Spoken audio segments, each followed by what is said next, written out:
కేంద్ర ప్రభుత్వం నరేంద్ర మోడీ ప్రవేశపెట్టిన 4 లేబర్ కోడ్లకు వ్యతిరేకంగా దేశవ్యాప్తంగా కార్మిక సంఘాలు ఫిబ్రవరి 12న సార్వత్రిక సమ్మె పిలుపు ఇవ్వడం జరిగింది. ఈరోజు రాష్ట్ర కేంద్ర ప్రభుత్వ పరిశ్రమలలో ఈరోజు సింగరేణి ప్రాంతంలో కూడా మొత్తం కార్మిక వర్గం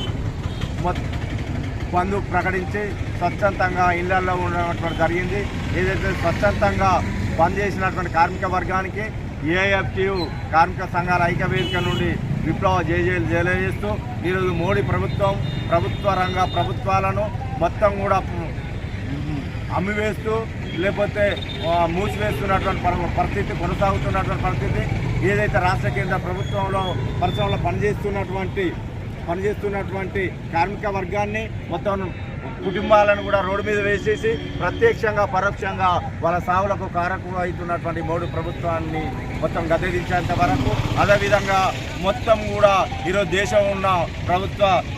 ఆర్థిక రాజకీయ సంక్షోభానికి నెట్టివేస్తూ ఈరోజు ఒక రైతాంగానే కాకుండా కార్మిక వర్గాన్ని ప్రజలను మొత్తం కూడా ఈరోజు సంక్షోభానికి నెట్టేస్తున్నటువంటి పరిస్థితి, మొత్తం అడవిలను కూడా విధ్వంసం చేస్తున్నటువంటి పరిస్థితి, ప్రశ్నించే గొంతులు లేకుండా చేస్తున్నటువంటి ఈ యొక్క బీజేపీ మోడీ ప్రభుత్వానికి వ్యతిరేకంగా ఈరోజు భారతదేశంలో ఉన్నటువంటి అన్ని కార్మిక సంఘాలు అన్నీ కూడా ఈరోజు సంస్థలన్నీ కూడా వ్యతిరేకంగా ఉద్యమించవలసినటువంటి అవసరం ఉన్నదన్నటువంటిది కూడా ఏఎఫ్టీగా పిలుపునిస్తూ, ఏదైతే సింగరేణిలో కూడా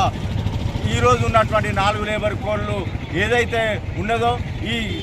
కార్మిక వర్గం బ్రిటిష్ ఆయం నుండి కూడా ప్రాణత్యాగాలు చేసేసి ఉద్యమించి సాధించుకున్న 44 కార్మిక చట్టాలను 29 కార్మిక చట్టాలుగా కుదించేసి ఈరోజు 4 లేబర్ కోడ్లుగా తీసుకొచ్చి రావడం అంటేనే కార్మిక వర్గానికి వ్యతిరేకమైనటువంటి ఇవి 4 లేబర్ కోడ్స్. మరి ఈ 4 లేబర్ కోడ్స్ వల్ల ఈరోజు కార్మికులకు ఉద్యోగ భద్రత లేనటువంటి పరిస్థితి, మాట్లాడే హక్కు లేనటువంటి పరిస్థితి, బోనసులు లేనటువంటి పరిస్థితి ఈరోజు కొనసాగుతున్నటువంటిది. మొత్తం కూడా కార్మిక వర్గాన్ని తక్కువ చేసేసి మొత్తం ఇంటికి పంపేసేసి మొత్తం కార్పొరేట్ శక్తులకు, ఆదాని అంబానీ లాంటి కార్పొరేట్ శక్తులకు అనుకూలంగా చట్టాలు చేసేటువంటి విధానాన్ని వ్యతిరేకించవలసినటువంటి అవసరం ఉన్నది. అదే రాష్ట్ర ప్రభుత్వం కూడా ఏదైతే ఎలక్షన్స్ ముందు కూడా మరి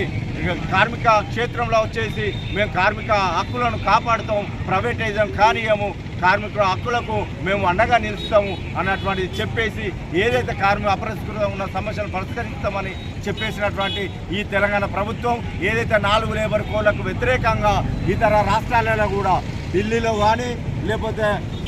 కేరళ కానీ తమిళనాడు కానీ పశ్చిమ బెంగాల్ కానీ అక్కడ ఉన్న ప్రభుత్వాలు కార్మిక